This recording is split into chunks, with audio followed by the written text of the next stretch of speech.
ইয়া আল্লাহ, তোমাকে লাখ লাখ শুকরিয়া যে তুমি শয়তান বান্দাদের থেকে আমার আমানত সুলেমানি গুপ্তধন আবার আমায় ফিরিয়ে দিয়েছো। দেখো দরবেশ, দৌলত কত বিপদ ডেকে আনে। যখন থাকে না তখন মানুষ শুধু বিপদে থাকে, কিন্তু প্রয়োজনের চেয়ে বেশি দৌলত যখন আসে তখন মানুষ সব সময় বেপরোয়া চলাফেরা করতে থাকে, জীবনকে মৃত্যুর হাতের খেলনা বানিয়ে দেয়। মরে যাওয়ার ভয় আর ভয়ঙ্কর দুঃস্বপ্ন মানুষের দৈনন্দিন জীবনকে জাহান্নাম বানিয়ে দেয়। অবশ্যই অবশ্যই তুমি ঠিক বলেছ আমার রেহনুমা শাহে জিন্নাত। 31 সাল ধরে দৌলত পাবার জন্য সাধনা করে আমি যত কষ্ট আর ত্যাগ স্বীকার করেছি ও কিছুই নয়। আর এখন দৌলত পেয়ে যাবার পর প্রতিটি মুহূর্ত জীবন আর মৃত্যুর পাঞ্জায় ফেসে গেছে। হে আমার বিশ্বস্ত বন্ধু শাহে জিন্নাত, আমি তোমাকে একটা অনুরোধ করছি যে তুমি তোমার অসীম শক্তি দিয়ে আমার আমানত সুলেমানি গুপ্তধনকে রেগিস্তান মুল্লুকে পৌঁছে দাও। পৌঁছে দিতে পারি হে পরিশ্রান্ত দরবেশ, কিন্তু এটা সুলেমানি গুপ্তধনের নিয়ম নীতির বাইরে।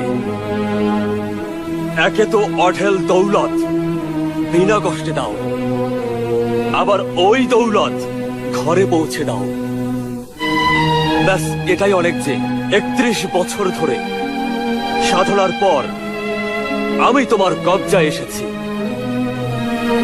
আর আমার কবজার গুপ্তধন তোমার কবজায় চলে এসেছে। এখন এই দৌলত তোমার, আর এই দৌলতকে তুমি সামলে রেখো, আর তুমি আমাকে ডেকো না। ব্যাস আমার কাজ শেষ হয়েছে। খোদা হাফেজ। খোদা হাফেজ, খোদা হাফেজ।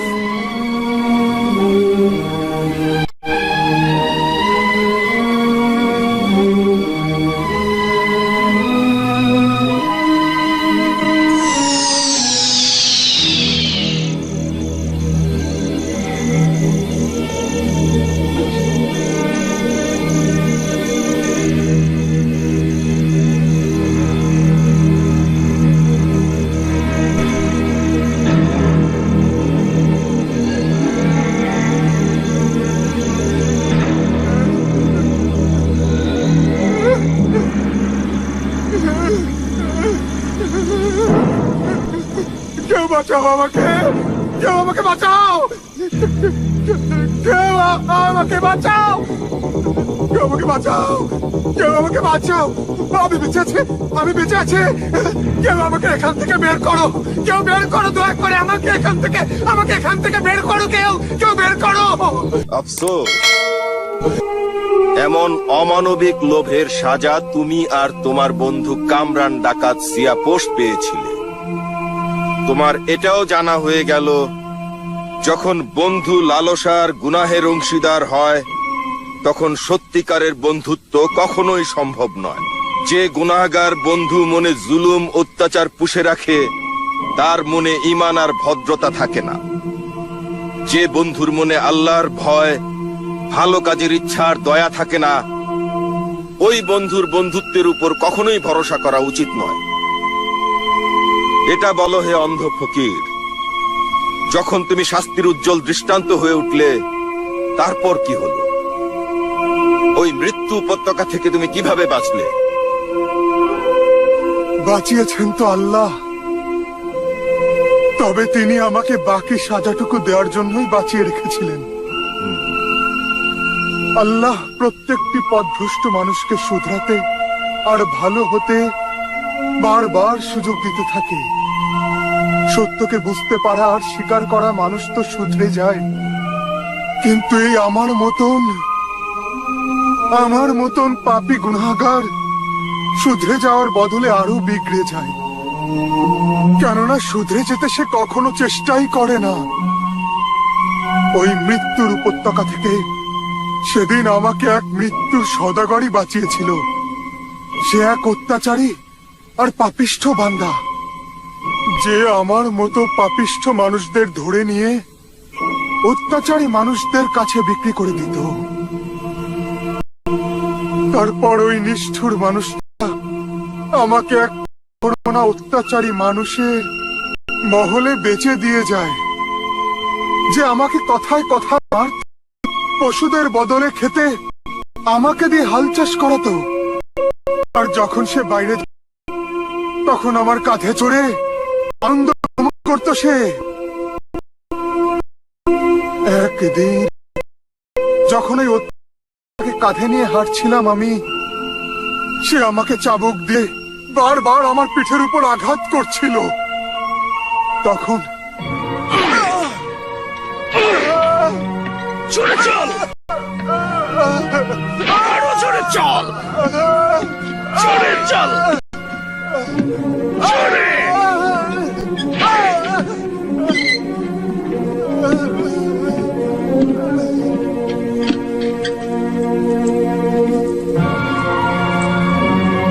আমার হুজুর, আমার মালিক, আমার মালিক, আমার মালিক, আমাকে বাঁচাও, আমাকে বাঁচাও মালিক, আমাকে বাঁচাও, আমাকে আমাকে মাফ করে দাও।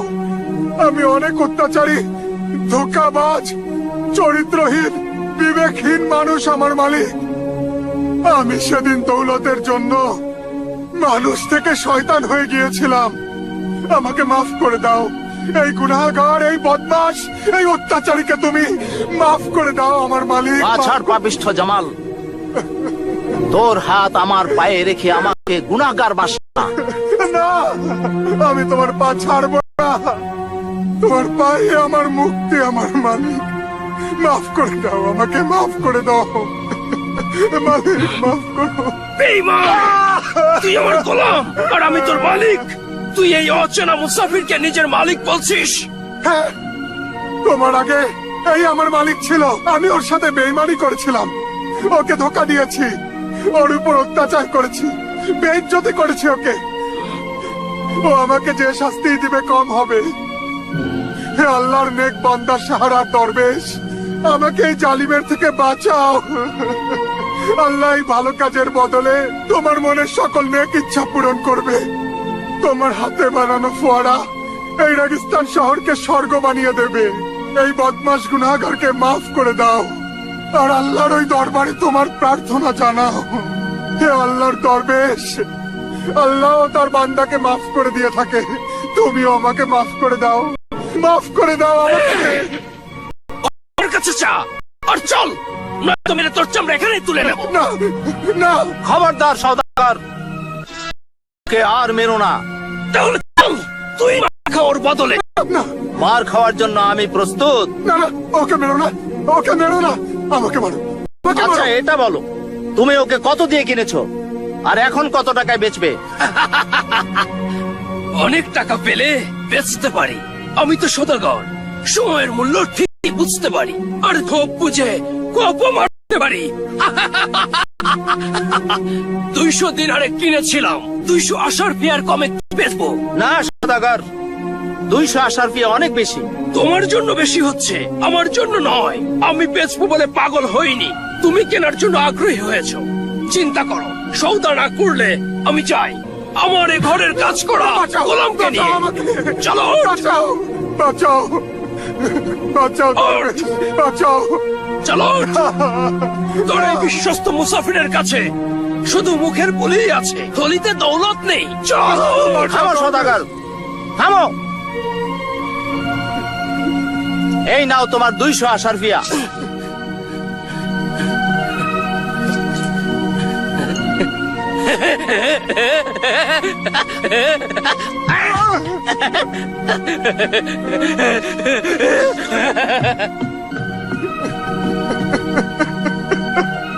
জামাল, জামাল, আমার হুজুর, আমার হুজুর, জামাল, তুমি আমাকে বাঁচিয়েছ, তুমি আমাকে বাঁচিয়েছ, তুমি আমাকে বাঁচিয়েছ।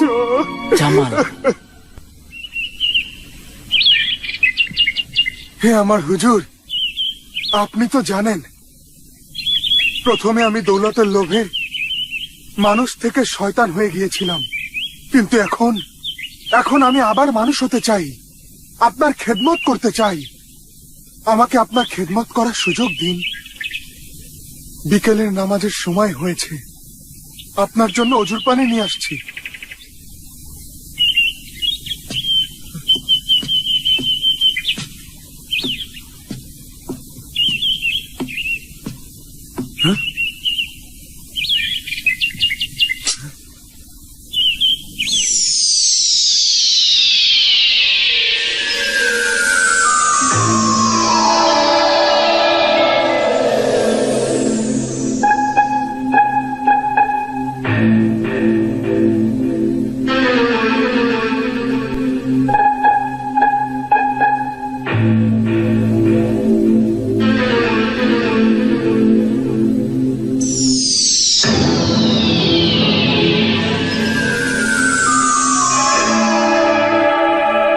এই কৌটার নিশ্চয়ই কোনো গুরুত্ব আছে, যা দরবেশ আজ পর্যন্ত আমাকে বলেনি। এই কৌটা দরবেশ সুলেমানি গুপ্তধনের সাথে নিয়ে এসেছিল। দরবেশ ওই ছোট্ট পরীর সাথে কি কথা বলছিল? সে নিজের জীবনের থেকে ওই কৌটার বেশি হেফাজত করে। আসল কথা হচ্ছে, কি আছে কৌটোর মধ্যে? নিশ্চয়ই কোনো কারণ আছে, যা দরবেশ আমার কাছে লুকোচ্ছে। কিন্তু আমি সেই কারণটা নিশ্চয় জেনে ছাড়বো, অবশ্যই জেনে ছাড়বো। আমার সেবক জামাল, হ্যাঁ হ্যাঁ হুজুর, অজুর জন্য পানি এনেছো? হ্যাঁ, এখনই নিয়ে আসছি, এখনই আনছি। একটু জলদি করো, 4 দিনের পথ পড়ে আছে। আমাদের এখান থেকে তাড়াতাড়ি রওনা দেওয়া উচিত। তারপর কি হলো অন্ধ ফকির? শুধরে যাবার পর তুমি আবারও লোভী হলে? হে আমিরুল মোমেনিন, যখন আমি বুঝতে পারলাম যে আমাদের সফর মাত্র 4 দিন আর 4 রাতের জন্যই আছে, তো 2 দিন পর্যন্ত সাহারার দরবেশকে অনেক সেবা করলাম আমি। যখন রুটি জোগাড় হতো না, তখন আমি খেজুর জোগাড় করে এনে খাইয়ে দিতাম। আর রোজ রাতে আমি তার পা টিপে দিতাম। আমি তো সব সময় সব দিক থেকে তার সেবা করতাম। কিন্তু এক রাতে আমার মনে হলো, এই তো 2 দিন পরে দরবেশ গুপ্তধনের 4টি উট নিয়ে নিজের এলাকার রেগিস্থানে চলে যাবে। তার কাছে 4টি উট আর একটা জাদুর কৌটা থাকবে। আমার কাছে তো কিছুই থাকবে না। এই চিন্তা আসতেই আমার ইমানদারি বেঈমানিতে বদলে গেল। আর লালসায় আমার মন আমার চিন্তাকে দুর্বল করে ফেললো। আমার লোভী মন আমাকে বোঝালো, যে মানুষ সুযোগের সদ্ব্যবহার করে না, সে তো একটা বোকা মানুষ। এমন সুযোগ কবে পাবো আমি জানি না। আর আমি সেই কাজ করলাম যা আমার করা উচিত হয়নি। কি করেছিলে তুমি পথভ্রষ্ট জামাল? আমি দরবেশের পানি রাখার কৌটোকে নিজের ছুরি দিয়ে ছিদ্র ছিদ্র করে ফেলি। আমি ভুল করে ফেলি খলিফা, আমি ভুল করে ফেলি।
বাবা জামাল, হ্যাঁ, আমাকে পানির মশকটা দাও না।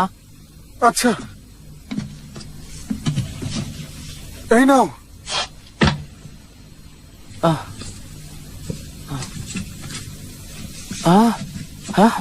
বাবা জামাল, মশক খালি কিভাবে হলো? আমি কিভাবে জানবো?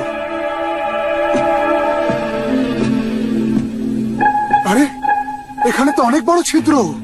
এই কাজ তো শুধু তুমিই করতে পারো জামাল। আমি করতে পারি? আমি কেন করব? যদি আমি এমনই করব তো মশক ভরে তোমাকে পানি কেন দেব? দরবেশ, আমার উপর এমন অভিযোগ করো না, নয়তো আমি এই সফর ছেড়ে চলে যাব। হ্যাঁ, এমন কথা বলো না জামাল। দেখো, পিপাসায় আমার গলা শুকিয়ে যাচ্ছে। আমাকে তোমার মশক থেকে পানি খেতে দাও।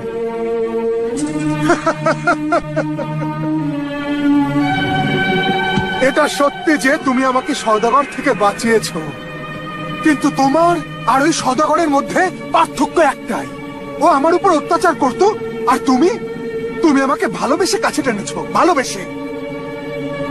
তবে অন্যায় তো তুমিও করেছো দরবেশ, তুমিও তো অন্যায় করেছো আমার সাথে। কিরকম অন্যায়? আরে, এটা অন্যায় নয় তো কি? এই সব দৌলত, ওই সমস্ত সুলেমানি গুপ্তধন আমার কারণে পেয়েছো তুমি, আমার কারণে। আর আমি? তোর কারণে নয় জামাল, আমার 31 বছরের পরিশ্রম, অধ্যবসায়, দেখ আর ধৈর্যের সাথে সাধনার ফলে পেয়েছি। আরে তুই তো আমার সাথে এক মজুর হিসেবে এসেছিলি, আর ওই মজুরি আমি তোকে দিয়েছি। এই দৌলত আমার রেগিস্তানের পানির আমানত, আর এই আমানত থেকে কাউকে কিছু দেওয়ার অধিকার আমার নেই।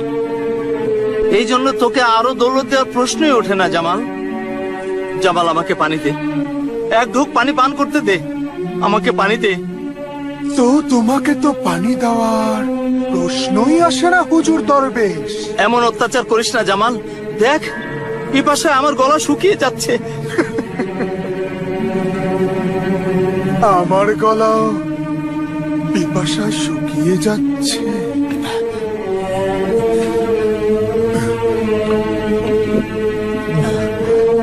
জামাল, আমাকে পানি দে। জামাল, আমাকে পানি দে। ঠিক আছে, মাত্র এক ঢোক পানির মূল্য 1 উট। বলো, রাজি আছো? আরে, এ তো আমার দয়া যে আমি তোমাকে পানি দিতে রাজি হয়েছি। আর নয়তো এই রেগিস্থানে পিপাসায় তুমি ছটফট করতে করতে মারা যাবে।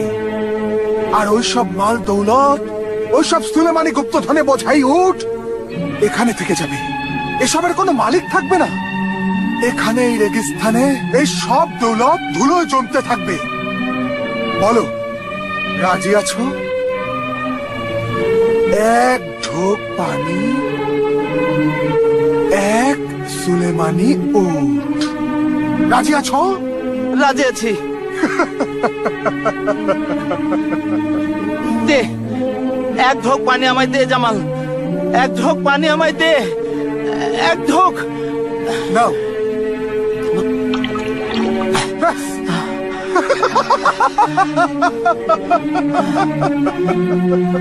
ব্যাস। আর না, শুধু 1 ঢোকের ওয়াদা ছিল, আর এই উট আমার হয়ে গেছে। আফসোস, আমি আমার আংটির সাহায্যকারী দৈত্যকে আর ডাকতে পারবো না। সে আমাকে বলেছিল, বিনা কষ্টে দৌলত পেয়েছো, এই বেশি। দৌলতের হেফাজত করে ওগুলো ঘর পর্যন্ত সুলেমানি গুপ্তধনের নিয়মে নেই। সে বলেছিল, আবারও আমাকে ডেকো না। সে ঠিকই বলেছিল। দৌলত পাওয়া হয়তো খুবই সহজ, কিন্তু সেগুলো রক্ষা করা খুবই কঠিন। একের পর এক বিপদ। জামাল, এক ঢোক পানি পান করতে দে জামাল, এক ঢোক পানি আমায় দে জামাল। চলো, এখনো অনেক পথ বাকি আছে। চলো।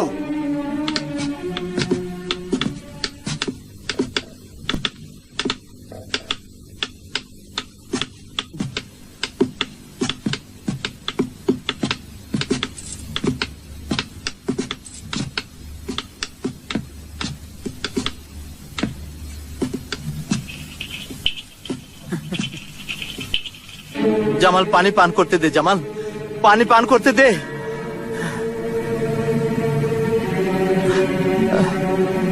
জামাল, দুনিয়াতে পানি কত প্রয়োজনীয়। যদি পানি না পায় তবে মানুষের রেগিস্থানে পিপাসায় ছটফট করতে করতে মারা যায়। জামাল, কি ঠিক বলেছি না আমার দরবেশ? জামাল পানি পান করতে দে, দয়া কর জামাল, এই বুড়োর উপর দয়া কর। আমি তোর জীবন বাঁচিয়েছি আর তুই আমাকে মৃত্যু দিচ্ছিস।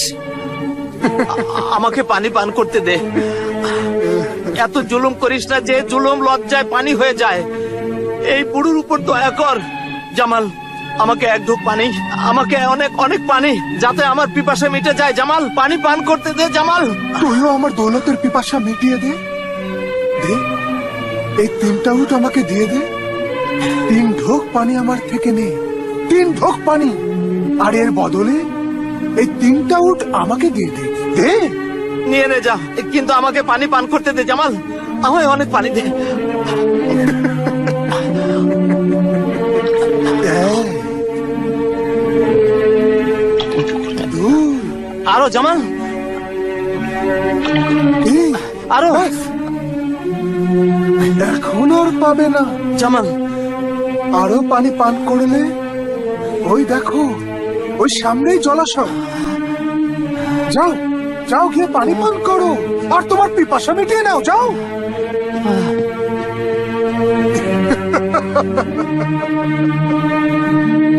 আমার বোকা দরবেশ।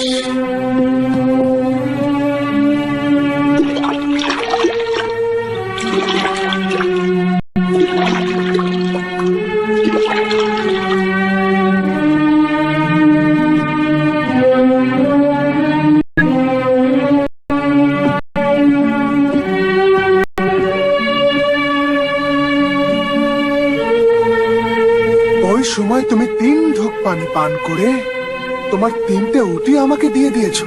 জামাল, আমি জানতাম যে সামনে জলাশয়, কিন্তু আমি তোমাকে বলিনি। আর এখন এই 3 ঢোক পানির বদলে এই 3টা উটি আমার। তোমার 3টে উটি নিয়ে নিয়েছি, আর এখন আমি এই দুনিয়ার সব থেকে বড় লোক হয়ে গেছি, সব থেকে বড় লোক। আমি 4টা উটের মালিক হয়ে গেছি। এই 4টা উটি আমার। একেই বলে রাজকপাল। না জামাল, মিথ্যা আর চরিত্রহীনতাকে ভাগ্য বলে না। তুই ভাগ্যের সাথে ধোঁকাবাজি করেছিস। মনে রাখিস জামাল, ভাগ্য যখন তোকে ধোঁকা দেবে তখন তুই বাঁচবি না জামাল। কিছুই হবে না, কিছুই হবে না। এসব কিছুক্ষণ পরে আমার এলাকা রাস্তা চলে আসবে, আর আমি তোমাকে ছেড়ে আমার এলাকা মিশর চলে যাব। আমি চলে যাওয়ার আগেই তুমি ওই কৌটো আমাকে দিয়ে দাও। এ অত্যাচারী বেঈমান, খোদাকে ভয় কর। তুই তো আমার সবকিছু ছিনিয়ে নিয়েছিস, এখন আমার জীবনের শেষ স্বপ্নটাকে ছিনিয়ে নিস না। না জামাল, ওটা তোকে আমি দেব না। আসলে ওই কৌটোতে এমন কি আছে যা তুমি আমার কাছে লুকিয়ে রেখেছ? ওই ছোট পরীর সাথে তুমি কি কথা বলো? বলো আমার সাধু দরবেশ, আমার সাহারার দরবেশ, বলো আমাকে। না না জামাল, ওটা আমি বলবো না। না জামাল, অবশ্যই না। জামাল। চলো সামনের দিকে চলো।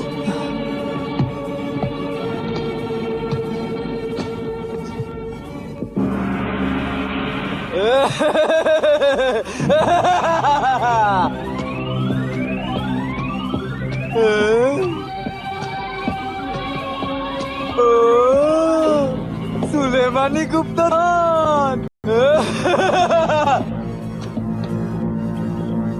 শয়তানি বাপ।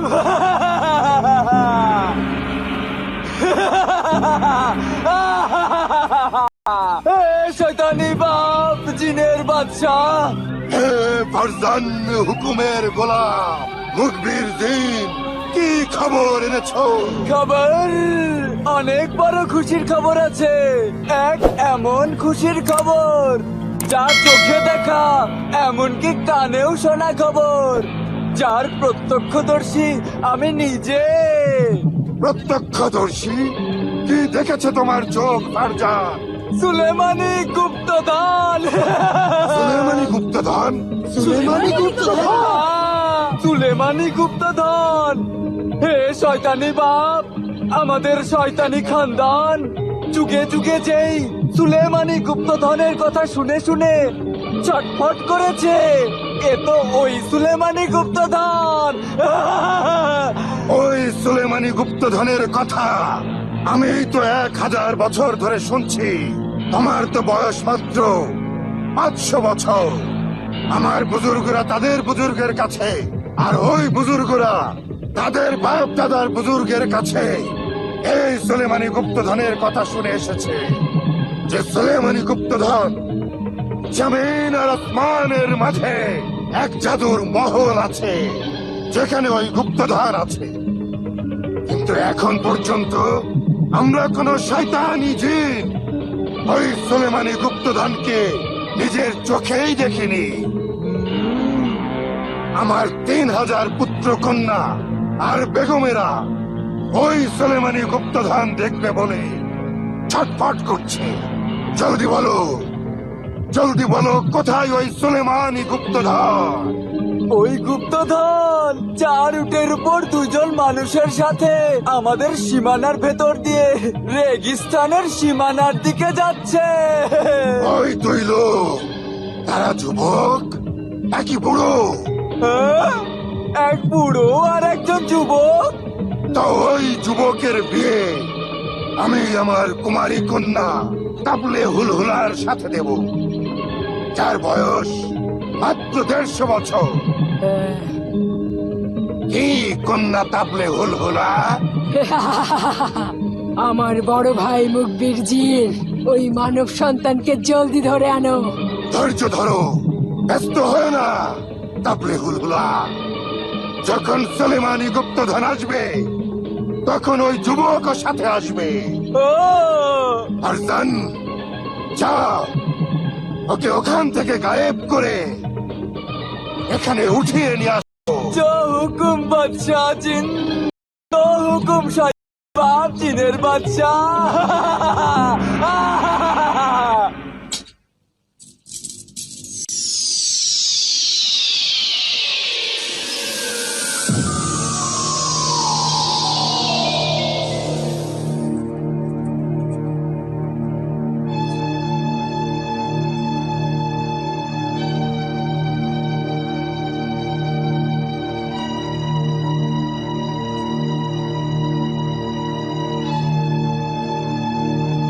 চালাক দরবেশ,